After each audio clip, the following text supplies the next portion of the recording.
మెడిసిన్కు seat వచ్చింది. గోపి రామారావులు ప్రయాణ సన్నాహాలలో నిమగ్నులయ్యారు. పచ్చళ్ళు, పిండి వంటలు తయారు చేయటంలో లీనమైంది జానకిబాయి.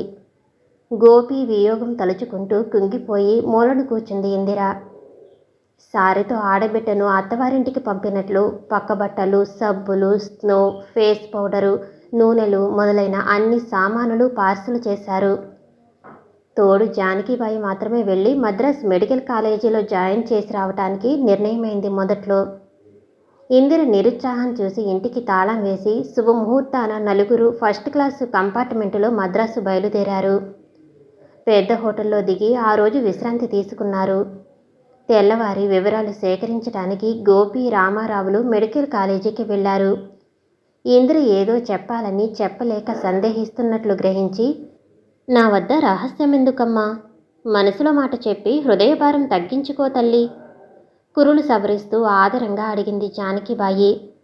కన్నబిడ్డ కంటే అధికంగా ప్రేమించే మీ ముందు గుట్టుగా ప్రవర్తిస్తే నాకు పుట్టగతులుంటాయా డాక్టరమ్మా? అయితే వెనక ముందులెందుకు? ప్రతి ప్రధాన సందర్భములోనూ ఆంతరిక భావాన్ని ప్రకటించలేని బలహీనత ముంచుకొచ్చి నా భవిష్యత్తును నేనే నాశనం చేసుకుంటున్నాననిపిస్తుందమ్మా అన్న ఇందిర హృదయాందోళనలో మరుగుపడ్డ అసలు విషయాన్ని అర్థం చేసుకోలేని జానకిబాయి, అశుభం పలుకులు నీ నోట రానీయకు తల్లి, అవి మేము వినలేమమ్మా.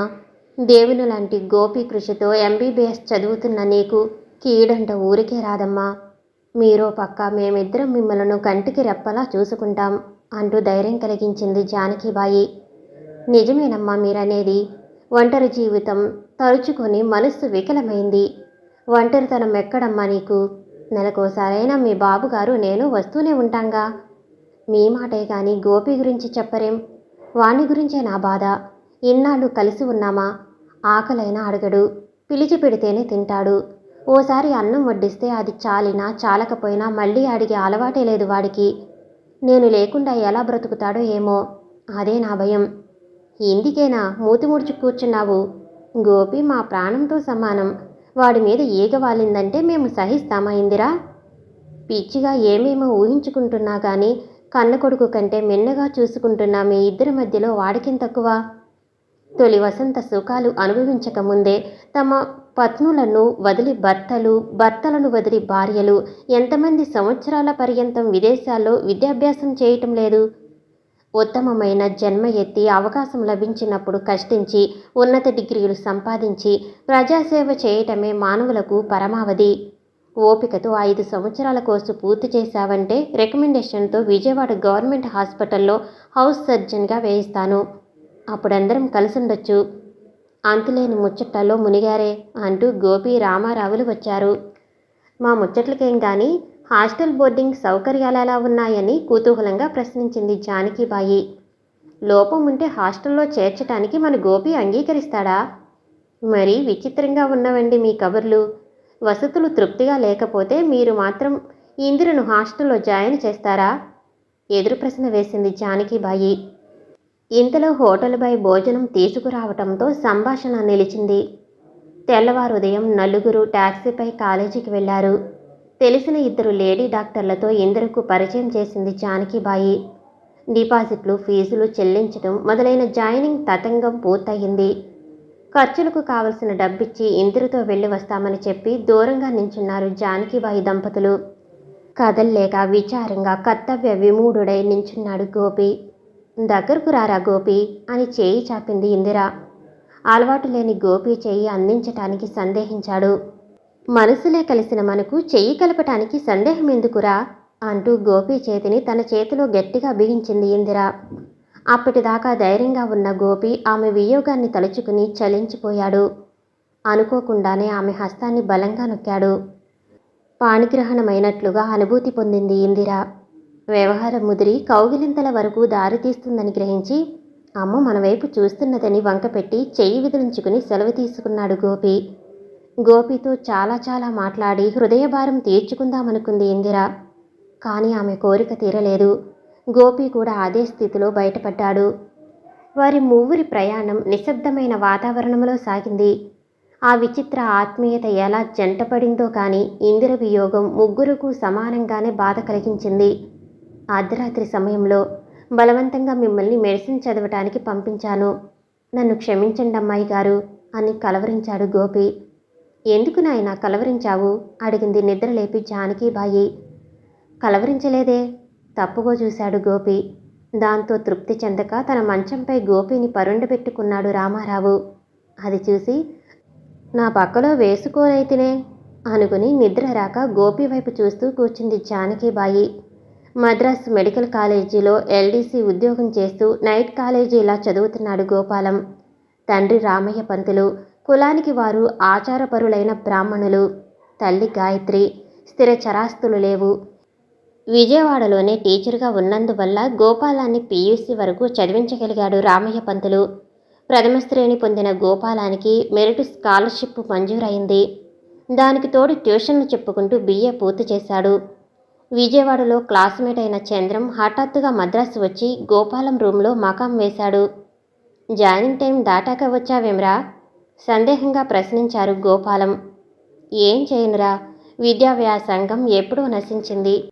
పెళ్లి చేసుకో లేక హయ్యర్ స్టడీస్కి వెళ్ళమని నాన్న ఒత్తిడి. అది తప్పించుకోవటానికి లాలో జాయిన్ అవుతానని చెప్పి ఇటొచ్చాను. నీ గర్ల్ ఫ్రెండ్ ఏమంటుందోయ్? అదో పెద్ద చాటభారతం. గొంతులో కాస్త టీ నీరు పడితే కానీ కథ సాగదు. ఫ్లాస్క్లో టీ కప్పుల్లో పోసుకుని ఇద్దరూ తాగారు. తర్వాత ఇందిర చరిత్ర ఆమూలాగ్రంగా వివరించాడు చంద్రం. ఓబియులు యుక్త వయసులో ఉన్నారు కదా, ఇందిరా గోపీల ప్రవర్తన ఎలా ఉందిరా? మా అమ్మాయి గారు డాక్టర్ కావాలనే పిచ్చి తప్ప వాళ్ళు మరే కల్మషం లేదురా. మరి నీ ఆరాటమేమిటోయ్? అది స్పష్టంగా నాకే తెలియదు. ఏ క్షణంలో ఇందిరను చూశానో నన్ను నేనే మరిచాను. వినయము, సత్ప్రవర్తన, వివేకము, సౌందర్యం ఉన్న ఇందిరను వివాహమాడందే జన్మ వ్యర్థమనిపించింది. ధైర్యంతో ప్రేమలేఖలు వ్రాశాను. జవాబు రాలేదు. మౌనం అర్ధాంగీకారమని నమ్మి నీ శరణు జొచ్చాను. నీ తెలివి మండినట్లే ఉంది. ప్రత్యక్షంగా మాట్లాడాలి. అంగీకరిస్తే సరే సరి, లేకుంటే నీ దారి నువ్వు నిర్ణయించుకోవాలి. కానీ ఆశలు అంచనాలు ఏమిట్రా నీ బొంద? ఇంతకు ఇందిర ఎక్కడుందిరా ఇప్పుడు? ఇక్కడే మెడిసిన్ చదువుతూ ఉంది. ఎదురుగా వెళ్ళి ఆమె అభిప్రాయం తెలుసుకోవటానికి భయం వేసింది. ఓరి సన్యాసి, అంత భయం కలవాడివి సన్యాసుల్లో కలవక ప్రేమ పెళ్ళి ఎందుకురా నీకు? ఇందిరితో వివాహం జరగకపోతే సన్యాసమే శరణ్యమవుతుంది నాకు. ఆ అమ్మా నాన్నల పెడద కోసమైనా నీ రూమ్లో కొన్నాళ్ళుండనీరా నన్ను. సరే ఉండు చూద్దాం. ఇక్కడే చదువుతుందిగా ఇందిరా. కోట్లో తీరిక చిక్కక వేళ్లకు ఇంటికి చేరుకోలేదు గోపి. ఎదురు చూసి స్వయంగా షాపుకు బయలుదేరి వెళ్ళింది జానకీబాయి. తప్పు తెలుసుకుని ఆమె వెంట ఇంటికి వచ్చాడు గోపి. అన్నం పెట్టి సమీపంలో కూర్చుంది జానకీబాయి. నువ్వు తిన్నావమ్మా? సంశయంగా అడిగాడు గోపి. తింటానురా. నువ్వింకా 2 గంటలు కోట్లో కూర్చుని చూస్తే తెలిసేది నా భోజనం సంగతి. వేళ తప్పినా తన కోసం వస్తుందని గ్రహించి మౌనం వహించాడు గోపి. లాభం లేదని తాను వడ్డించుకుంది జానకీబాయి. ఇద్దరూ కలిసి భోంచేశారు. ఈ పొరపాటు మన్నించమ్మా, దీనంగా అన్నాడు గోపి. దాంతో చల్లనై తీరిక లేక వేళకు రానందుకు క్షమాపణలెందుకు బాబు? హోటల్లో తిని కబురు చేస్తే నీకోసం ప్రతీక్షించే పనుండదుగా నాకు. ఇలాంటి తీయని తగాదాలు వారి మధ్య మెరుపులా మెరిసి మాయమవుతుంటాయి. సుస్థిగా ఉన్నప్పటికీ హాస్పిటల్కు ప్రయాణమైంది జానకీబాయి. ఈరోజు అన్నం తినమ్మా. ఎందుకురా నీకు అలగటం తెలుసునన్నమాట. ఏం పనమ్మా నీది? నిన్న ఒంట్లో బాగాలేదన్నావు, ఆహారం తీసుకోలేదు. బలహీనంగా ఉన్నా ఈరోజు హాస్పిటల్కు తయారయ్యావు. నాకు బాబుకు జబ్బు చేసిందంటే పడక నుంచి కదలనివ్వవు. ఆ సూత్రం నీకు మాత్రం వర్తించదా ఏం? నీ మొండితనంతో ఇబ్బంది వచ్చిందిరా నాకు. నేను తప్పితే మన రోగులనెవరు చూస్తారు? అదేం కుదరదమ్మా. మన దగ్గర ఏ డాక్టర్నైనా హెల్ప్ కోరదాము. కులాసా చిక్కే వరకు హాస్పిటల్ మాని నువ్వు బెడ్ మీద ఉండాల్సిందే. కొట్టు మూసి నేను నీకు ఉపచారం చేయాల్సిందే. Very good. తల్లికి తగిన వరపుత్రుడు లభించావురా గోపి అంటూ లోనికి ప్రవేశించాడు రామారావు. రోగం కంటే మీ బాధ ఎక్కువైందిరా నాకు. మీ ఇష్టం వచ్చినన్నాళ్ళు కదలను. సరేనా గోపి? సైకిల్ షాపు తాళం పెట్టి ఉపచారాలు చేస్తూ జానకీబాయి పూర్తి ఆరోగ్యవంతురాలయ్యాక షాపు తెరిచాడు గోపి. సమయం చిక్కినప్పుడు పత్రికలు, కథలు చదువుతూ తెలుగులో మంచి జ్ఞానాన్ని ఉడ్డిపరుచుకున్నాడు గోపి. 2 ఉత్తరాలకు జవాబు రానందువల్ల కటువుగా మరో లేఖ వ్రాసింది ఇందిర. మద్రాసు. నా ప్రియమైన గోపి, నన్ను చూడందే ఒక రోజైనా గడపలేని వాడువు నా ఉత్తరాలకు సమాధానం ఎందుకు వ్రాయలేదో అర్థం చేసుకోలేకపోతున్నాను. కోర్సు చురుకుగా సాగుతున్నది కాబట్టి ఇంతలో విజయవాడ రాలేను. అందులో నన్ను ఒంటరిగా బయలుదేరొద్దని కట్టడి చేశారుగా మీరంతా. నెల కింద బాబు వచ్చి 1 గంట ఉండి వెళ్ళారు. అవకాశం లేక మనసు విప్పి మాట్లాడలేదు. నన్నింట్లో నుండి వెళ్ళగొట్టి మీరు సుఖంగా ఉంటున్నారక్కడ. అది మాత్రం ఎన్నాళ్ళులే. మెడిసిన్ పూర్తయ్యాక ఇందుకు వడ్డీ అసలు వాయిదాలు మీ నుండి వసూలు చేస్తాను. గోపి, నీ జతలేని జీవితం అంధకారంగా ఉందిరా. మెడిసిన్ చదివించాలని బుద్ధెందుకు పుట్టింది నీకు? నిరాకరిద్దామని ఎంత దృఢంగా అనుకున్నా నీ సమక్షాన కాదనలేకపోయాను. నా మనసు నీలోనే ఉంది. ఇక నాలో శూన్యమే. నీ మనసైన పార్సల్ చేసి పంపు. తృప్తిగా కాలం గడుపుతాను. వీడ్కోలు తీసుకునేటప్పుడు నీతో ఏదో మాట్లాడాలనుకున్నాను. నా హృదయం చీల్చి అందులో ఉన్న నిన్ను నీకు చూపించాలని కుతూహలం పడ్డాను. ఏం లాభం? మతిమరుపు, దురదృష్టం నన్ను వెంటాడుతున్నాయి. సమయం వచ్చినప్పుడు గొంతు బిగుసుకుపోయి అసమర్థురాలు నవ్వుతున్నాను. బహుశా ఇది నా స్త్రీ సహజమైన బలహీనత కావచ్చు. ఈ మతిమరుపు భవిష్యత్తులో ఎంత నష్టం కలిగిస్తుందోనని భయం వేస్తుంది నాకు. నా వియోగం వల్ల వేళకు అన్నం మానేశావు సుమా. నా పిచ్చి గాని అలా జరిగితే డాక్టరమ్మ ఉపేక్షిస్తుంది. బాబు అమ్మగారులకు నా వందనాలందచెయ్యి. జవాబు వెంటనే నీ స్వదస్తూరితో రాకపోతే వారం రోజుల్లో నేనే అక్కడికి వస్తాను. ఇట్లు నీ ఇందిర. ఉత్తరాన్ని చదివి జానకిబాయికి చూపించాడు గోపి. ఆమె నవ్వుతూ, ఆ అమ్మాయి వ్రాసిన ఉత్తరం మాకు చూపిస్తావరా అందామే.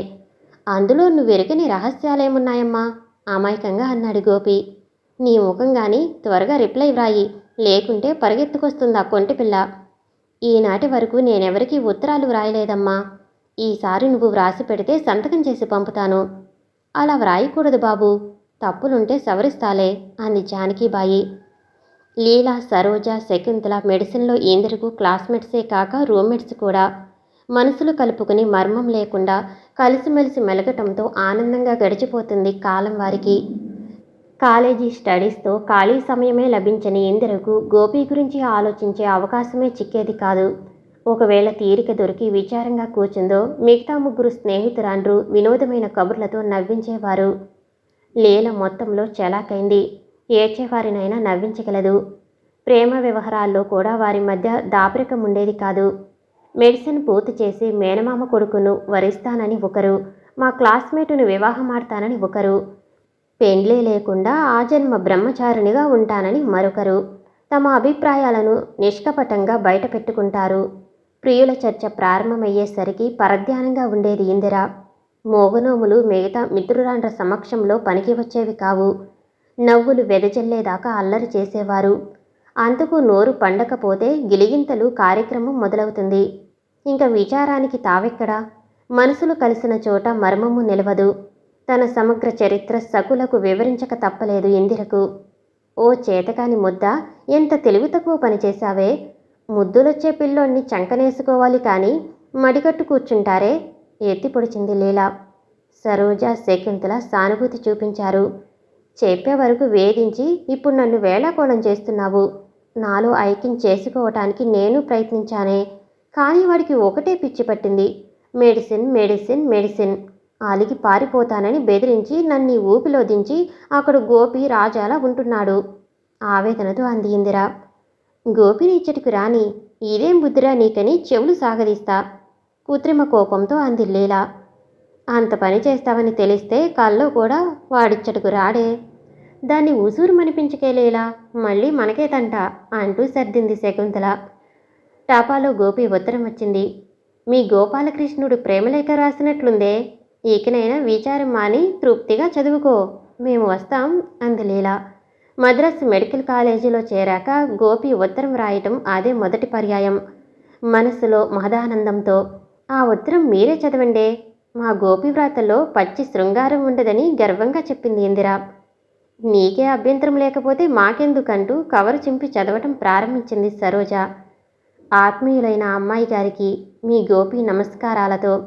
ఆగవే సరోజ, ఇదెక్కడి ప్రేమలేకే. ఆ అమ్మాయి గారు వందనాలని ప్రారంభించాడి అస్థలిత బ్రహ్మచారి నవ్వుతూ గేలి చేసింది లీల. మధ్యలో అడ్డు రాకే లీల. చిన్నతనం నుండి అలాగే పిలుస్తున్నాడు. యువకత్వంలో అడుగుపెట్టినా వాడిలో మార్పు రాకపోతే నేనేం చేశానే అంటూ లేఖ చదవటానికి ఆతృత కనబరిచింది ఇందిర. వాళ్ళు ఎలా పిలుచుకుంటే మనకెందుకు, త్వరగా ఆ బ్రహ్మచారి ప్రేమ పాండిత్యం వినిపించవే అంది శకుంతల. నా మీద నేరారోపణలెన్నో చేశారు. వానిలో ఉత్తరాలు వ్రాయలేదనేది ఒకటి. ఈ నేరం మనపూర్వకంగా అంగీకరిస్తూ ఇందులో మీకు కూడా కొంత భాగం ఉందనుకుంటున్నాను. పూర్వం కొన్నాళ్ళు మీరు గురుత్వం వహించారు నాకు. అప్పుడు ఉత్తరాలు వ్రాసే పద్ధతి నేర్పలేదు. కాబట్టి ఎలా వ్రాయాలిప్పుడు? అమ్మకు మీ ఉత్తరం చూపించి జవాబు వ్రాసి పెట్టమన్నాను. నవ్వి నన్నే వ్రాయమందామే. ఇంకెవరి సలహా అడగను. మీరు తప్ప నాకు ఆత్మీయులెవరున్నారిక్కడ? పత్రలేఖన పుస్తకం కొని దాని సహాయంతో జవాబు వ్రాస్తున్నాను. తప్పులుంటే క్షమించండి. దీంతో ఆలస్యంగా వ్రాయటానికి కారణం మీకు అర్థమైందనుకుంటా. మీ హృదయం చీల్చి చూపించాలనుందని వ్రాశారు. బాగుంది. అది చీల్చితే అందులో తిష్టవేసి కూర్చున్న నేను 2 ఖండాలవుతాను. కాబట్టి నేను అచ్చటికి వచ్చినప్పుడు అంత పని చేశారు సుమా. షాపులో తీరిక చిక్కక ఓ రోజు ఇంటికి వెళ్ళకపోతే అమ్మే స్వయంగా వచ్చి భోజనానికి పిలిచింది. అమ్మ బాబుల ప్రేమ సముద్రంలో మునిగి ఊపిరిసలపని నా అదృష్టాన్ని ఏమని వర్ణించను? మీకు చదువు మీద ఆసక్తి తగ్గుతుందనే భయంతో నేనచ్చటకు రాలేదు. మన శరీరాలు దూరమైనా మనసులు ఒకచోటే ఉన్నవి కదా. వీలు చూసుకుని నేను అమ్మ మద్రాసు వస్తాము. మీ స్నేహితురాండ్రకు నా నమస్కారాలు. ఇట్లు మీ గోపి. ఉత్తరం ఎంత చప్పగా వ్రాశాడే నీ ప్రియుడు. ముద్దులన్నా వ్రాయలేదేమే. పిచ్చి పాండిత్యం కురిపించాడు కానీ నీ వియోగ బాధేమీ లేనట్లుందే గోపికి. తలో రకంగా విమర్శించాడు స్నేహితురాండ్లు మువ్వురు. వాండ్లన్న మాటలు కష్టం కలిగించినా పైకి వెల్లడి కాకుండా. ఏమిటే మీరంతా కలిసి ఎక్కడో ఉన్న మా గోపి నాడిపోసుకుంటారు. వాడి ఇచ్చటికి వచ్చాడంటే మీ నోర్లు నొక్కుకుపోతాయి రోషంగా అంది ఇందిర. కనికట్టు కడతాడేమే నీ గోపి నిర్లక్ష్యంగా అంది లీల. కనికట్టు కాదే ముద్దుల్లారా. వాడి శాంతవదనం, వాడి తేజస్సు చూస్తే నోర్లు మూసుకుని మీరంతా నమస్కారాలు చేస్తారే అంటూ గోపి గొప్పతనం వర్ణించింది ఇందిర. మీ గోపి గొప్పతనం పొగుడుతుంటే మేము అడ్డురాం కానీ ప్రతీక్షించే ప్రణయలేఖ చేరినందుకు మా నోర్లు తీయబడాల్సిందే అని ముగ్గురు పట్టుబట్టారు. మా గోపి పేరు మీద టీ పార్టీయే కాదే డిన్నర్ అయినా ఇస్తానంది ఇందిర. దూరం ఆలోచించి తాను మెడికల్ కాలేజీలో ఉద్యోగం చేసే విషయం చంద్రానికి తెలియనీయలేదు గోపాలం. ఏదైనా ఉద్యోగంలో ప్రవేశిస్తే అతని మనసు స్థిమితం చెందొచ్చని తీవ్రంగా ప్రయత్నించాడు. చివరకు లైబ్రరీలో క్లర్క్ పోస్టు లభించింది. అంగీకారం కాకపోయినా మిత్రుని సలహా పాటించవలసి వచ్చింది చంద్రానికి. పగలంతా ఇద్దరూ తమ తమ పనుల్లో నిమగ్నమయ్యేవారు.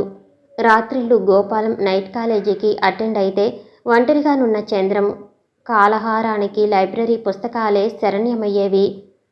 పండుగల్లో ఆదివారాల్లో మాత్రం విశ్రాంతిగా కబుర్లు చెప్పుకునే తీరిక చిక్కేది స్నేహితులిద్దరికీ.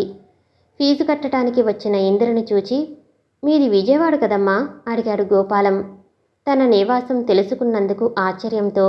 నన్నెలా ఎరుగుదురండి మీరు ఎదురు ప్రశ్నించింది ఇందిర. నీ నివాసమే కాదమ్మా, నిన్ను, నీ గోపిని, నీ డాక్టరమ్మను అందరినీ ఎరుగుదును చెల్లి చనువు పెంచుకుంటూ అన్నాడు గోపాలం. ఆ పిలుపుతో వారిద్దరిలో ఏదో ఆకర్షణ ప్రవేశించింది. అందులో నుండి కోలుకుని చెల్లి అనిపించుకునే అదృష్టం కలిగినందుకు ఆనంద పారవస్యంతో అందరినీ పోగొట్టుకుని నా అన్నవారు లేని అనాథరైన నేనొక అన్నను సంపాదించిన నేడెంత సుదినం అంది ఇందిర. అలా తలంచొద్దమ్మా. రక్త సంబంధీకుల కంటే నిన్ను అధికంగా ప్రేమించేవారున్నారు. అదృష్టం బాగుంటే భవిష్యత్తులో మరెంతమంది ఆత్మీయులు నీకు లభిస్తారో చెప్పలేము. తోబుట్టువులు లేని నాకు ఓ సోదరి దొరకటం నీవన్నట్లు ఈరోజు నిజంగా శుభదినం చెల్లి. నా చరిత్రంతా తెలిసినట్లు మాట్లాడుతున్నారు. మీ నివాసం విజయవాడ? విజయవాడేనమ్మా, కానీ నేనిచ్చట ప్రవేశించేదాకా నీ గురించే తెలియదు. ఈ మధ్య ఓ స్నేహితుని ద్వారా నీ వివరాలన్నీ తెలిసాయి అన్న గోపాలం మాటకు సంభ్రమంతో నేను తెలుసుకోవచ్చా ఆ స్నేహితుని గురించి అన్నా? తెలుసుకోవడమే కాదు సిస్టర్, కాఫీ ఇస్తానంటే ఇద్దరం కలిసి ఆదివారం మీ రూమ్కి వస్తాం. Very good. మిమ్మల్ని ఆహ్వానించటానికి ఎల్లప్పుడూ ఈ చెల్లెలు సిద్ధంగా ఉంటుందని మరువకండి అని చెప్పి క్లాసుకు వెళ్ళింది ఇందిర. వెతికే తీగ కాలుకు తగిలినట్లు అయాచితంగా ఇందిర పరిచయంతో సంతోషించిన దీని పరిణామం గురించి శంకించాడు గోపాలం. ఏమైనా సరే ఇందిర చంద్రాలను సమావేశపరచాలనుకున్నాడాయన. ఆదివారం ఉదయం 9 గంటలకే టాయిలెట్ అయ్యి కాలేజీ హాస్టల్కు బయలుదేరారు మిత్రులిరువురు. గోపాలం కాలేజీ ఉద్యోగి కావటాన పర్మిషన్ లేకుండా హాస్టల్ చేరుకున్నారు. చంద్రం రాకడ విస్మయం కలిగించిన అణుచుకుని వారిని తన స్నేహితురాండ్రకు పరిచయం చేసింది ఇందిర. నమస్కార ప్రతి నమస్కారాలతో ఆసీనులయ్యారందరూ. అన్నగారు సరిగా అన్న ప్రకారం వచ్చారే. నువ్వు బాధపడతావని జతకు స్నేహితుణ్ణి కూడా తీసుకొచ్చాను. చివరి గారు కత్తిరించి మన మధ్య తెర తొలగించు చెల్లి, కలుపుగోలుగా అన్నాడు గోపాలం. అన్నా చెల్లెళ్ళ ముచ్చట్లలో మేమడుగున పడ్డామే అని ఎత్తిపొడిచింది సరోజ. వాళ్ళిద్దరూ మనం నలుగురం వేరే కూర్చున్నాం రండి చంద్రంగారు అంది పార్టీ కట్టి లీలా. మా చంద్రంగాడు మెజారిటీ కొట్టేశాడే అన్నాడు గోపాలం. లీలా వట్టి వాగుడు కాయన్నా, వాగుడెంతో దాని మెజారిటీ అంతే అంది తన బలాన్ని సమర్థించుకుంటూ ఇందిర. అయితే కార్డ్స్ వేసుకుని బలబలాలు తేల్చుకుందామని సవాలు చేసింది లీలా. ఇందిర గోపాలం ఓ పార్టీ, లీలా చంద్రములు ఓ పార్టీ, శకుంతల సరోజలు జడ్జీలు. వరుసగా 3 ఆటల్లో ఇందిర గోపాలములే గెలిచారు. మాటల్లో ముంచి మమ్ములను ఓడించారు అంటూ ఓటమిని తిరస్కరించింది లీలా. ఆటల్లో కాకపోయినా మాటల్లోనైనా నీకు ఓడిపోయాంలే, బెంగపడికే లీలా ఎకసక్కంగా ఊరడించింది ఇందిర. అన్నగారి అండ చూసుకుని పాండిత్యమంతా వెలగబెడుతుందే ఇందిర సమాధానమిచ్చింది లీలా. కులాసా కబుర్లతో 2 గంటల కాలం ఆనందంగా గడిచింది. కాఫీ టిఫిన్లు సేవించి వెళ్తామని చంద్రం గోపాలములు లేచారు. ప్రతి ఆదివారం రావాల్సిందిగా ఆహ్వానించారు ముక్తకంఠంతో స్నేహితురాండ్రు నలుగురు. నాలాంటి సంపన్నితో ముండమూపి ఉద్యోగం చేయిస్తున్నావురా గోపాలం విసుగుతో అన్నాడు చంద్రం. జీతం కోసం నౌకరీ చేయనప్పుడు విసుగు పడితే ఎలా నోయ్, మనకిప్పుడేగా ఇందిరతో పరిచయమైంది, కొంతకాలం జరిగిన మీద వీలును బట్టి ప్రస్తావిద్దాం ఉపశమన వాక్యాలు పలికాడు గోపాలం.